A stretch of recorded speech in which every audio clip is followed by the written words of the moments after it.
Welcome, Jack Ma. Thank you. Thank you. Thank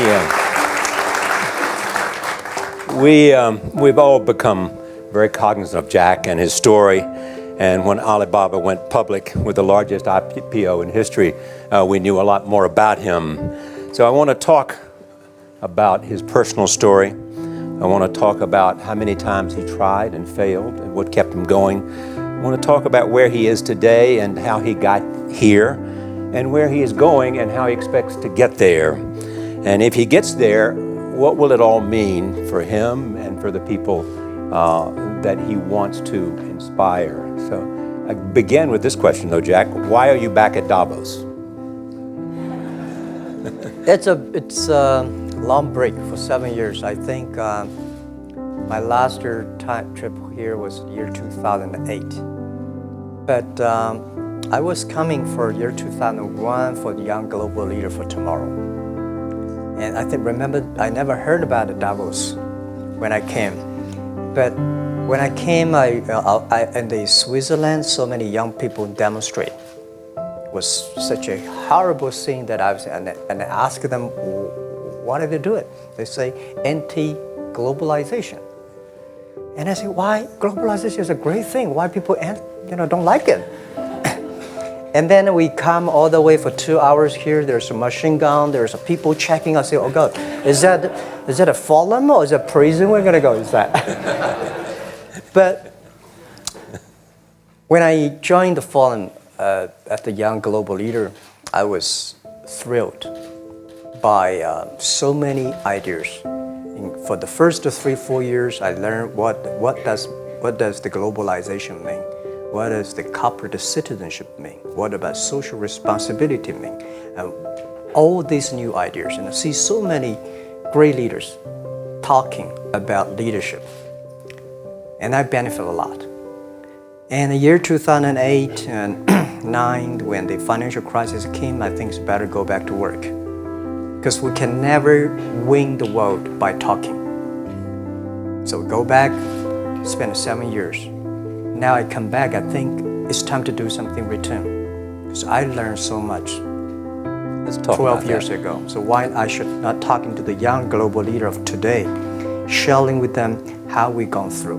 So that was the thing. Let's start with where you are today. Just how big is Alibaba? How many people come every day? How many people come in a week?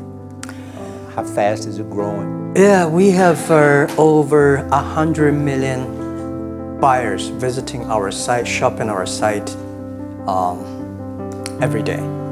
And we created 100 million every day. We created 14 million jobs for China, directly and indirectly. And we grow from 18 people to 30,000 people, 18 people in my apartment, to now we have 4 big campus.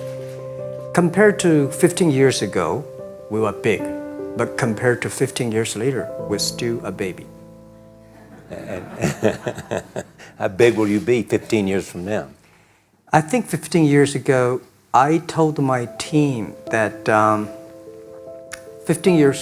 in the past 15 years, we grow from nothing to this size. And 15 years later, I want people to know about Alibaba, know Taobao, because it's already everywhere. I want 15 years ago when we talk about what is e-commerce, why small business can using this e-commerce, this internet, can do business across the nation. And I hope 15 years later, people forget about e-commerce because they think it's like electricity. Nobody thinks it's a high tech today. Now, this is something that I don't want 15 years later, we still walk on the street talking about why and how e-commerce can help people. Talk about the IPO. Did it exceed your expectations? Well, it's a pretty small IPO, 250. Yes. Yeah. The largest IPO in the history of Wall Street. We raised. And number 2 was a Chinese bank.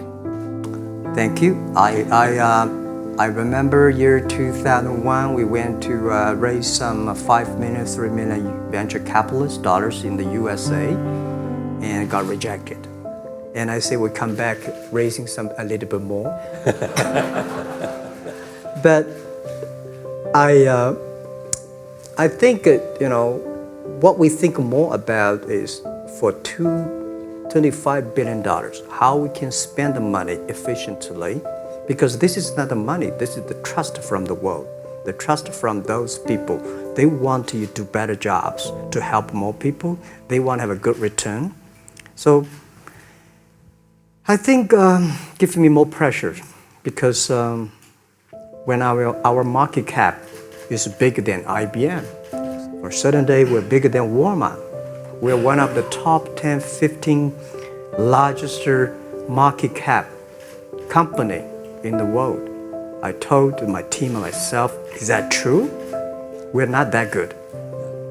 Because years ago, people say, Alibaba model is terrible.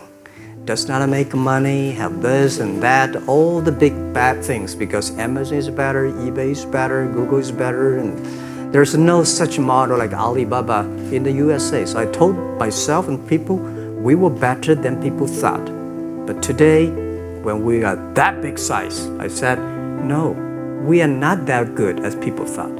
We're just a company 15 years old. Average age is 27, 28 years old, young people. We're doing something that human beings have never tried. So I want to talk about the future. Let me take you back to when you were born in Hangzhou, where the headquarters still are. Yep. And your campus is there. You don't have a loot, don't move your loot. Your headquarters there. Yeah, you found it there, loot there. You grew up in the 60s. 64. Born in 64.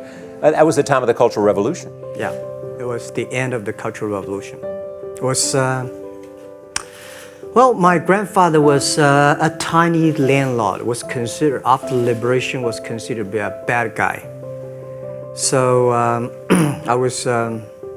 I know how tough it was when I was a kid. You tried to get into 3 colleges. Mm-hmm. Each time they rejected you. No, I tried. There is an examination that young people, if you want to go to university, you have to take the examinations. So I failed 3 times. Right. But a lot of fail. I failed for funny things that I failed a key primary school test for 2 times. And I failed 3 times for the middle schools. And you will never believe in Hangzhou, my city, there's only 1 middle school that lasts only 1 year. It was changed from primary school, middle school, because our graduates of our school, no middle school accept us because we were too bad. They would become a middle school. What effect did it have, though, being rejected? Well, I think we have to get used to it. We're not that good. Even today, we still have a lot of people reject us. I think when I graduated from universities, and before for 3 years I tried to fill in the universities. So I applied jobs for 30 times, got rejected. I went for a police, they said, no, you're not good. I went to even the KFC. When KFC come to China, come to my city, 24 people went for the job. 23 people were accepted. I was the only one guy. And we went for police. 5 people, 4 of them accepted. I was the only guy that did not receive it. So to me, being turned down, rejected. Oh, by the way, I told you that I applied for Harvard for 10 times, rejected. I know I'll be rejected. I just want to say that. They're sorry now. 10 times you wrote them and said, I'd like to come to Harvard. Yeah. And then I told myself, someday I should go teach there, baby. I think that can be arranged.